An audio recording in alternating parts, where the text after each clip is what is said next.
अनो, हे तुला सगळं माहिती होतं ना, मग मला का नाही बोललीस?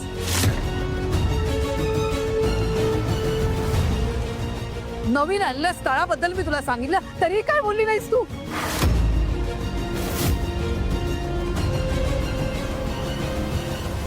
आई, मी आधी रेवतीशी बोलले, त्यांना विचारलं. त्या म्हणाल्या की तो मुलगा ऑफिसमध्ये काम करतो त्यांच्या, म्हणून मी अविनच्या कानावर घातलं.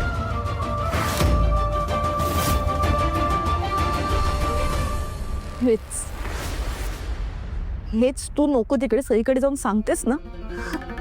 आई अगं, ही कौस्तुभला पण खूप उलटसुलट बोलली आहे.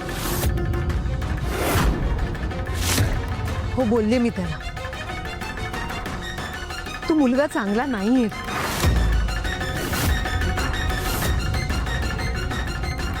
मी त्याला दुसऱ्या मुलीसोबत बघितलं.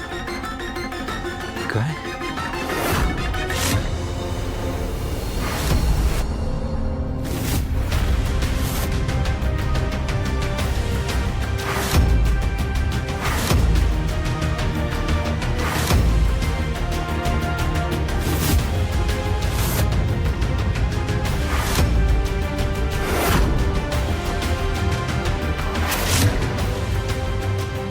कोण आहे ही मुलगी? ही कझन आहे माझी.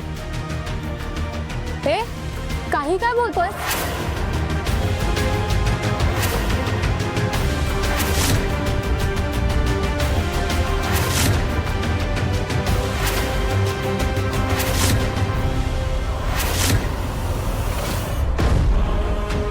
तू याची कझिन नाहीयेस? मी याची कझन नाहीये, मी याची गर्लफ्रेंड आहे. कौस्तुभ, कौस्तुभ, अगं पण तुझा हा सगळा संशय खोटा होता ना, तेही प्रूव्ह झालंय. मग ते का नाही सांगते तू सगळ्यांना? तेच मला कळत नाही, ती मुलगी खोटं का बोलली?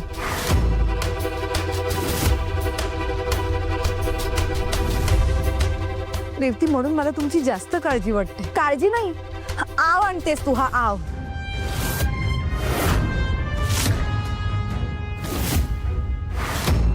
मुळात ना अनुमाईने तुला माझं लग्नच होऊ द्यायचं नाहीये,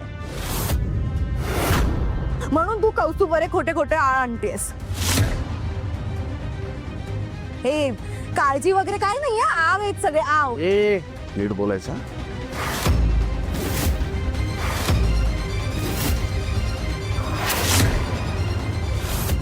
ऐक ना, माझ्या बायकोला मी खूप चांगलं ओळखतो. माझी बायको कशीही वागत असेल, चुकतही असेल कदाचित,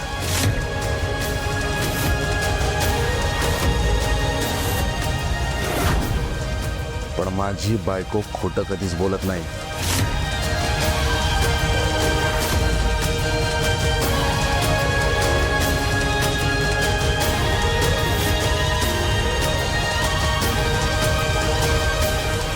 आला मोठा बायकोची बाजू घेणारा.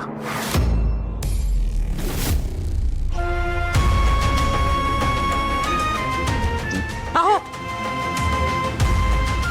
प्लीज, मुलं आहे तिथे.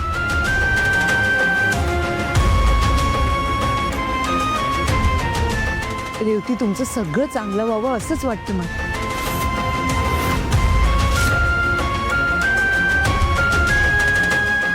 म्हणून मी तुम्हाला सांगितलं त्या मुलाला घरी घेऊन या.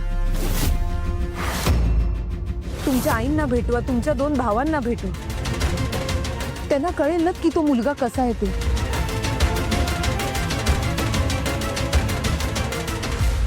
नाही, एवढ्याने भागणार नाहीये. आता जोपर्यंत त्या मुलाची आम्ही सखोल चौकशी करत नाही ना, तोपर्यंत तुझ्या लग्नाला या घरातून कोणीही परवानगी देणार नाही.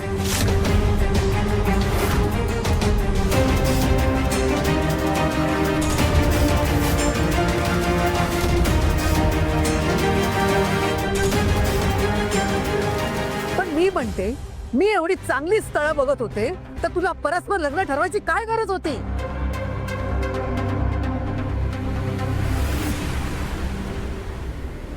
तुम्ही तिघांनी ठरवलंच आहे की माझ्या मताप्रमाणे लग्न करायचंच नाहीये.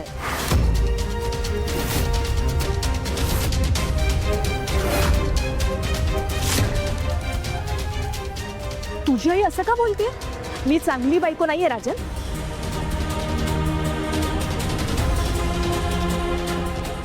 सून म्हणून किती चांगली आहेस ग. एकतर ना या घरात माझ्या मनासारखं काहीच होत नाही.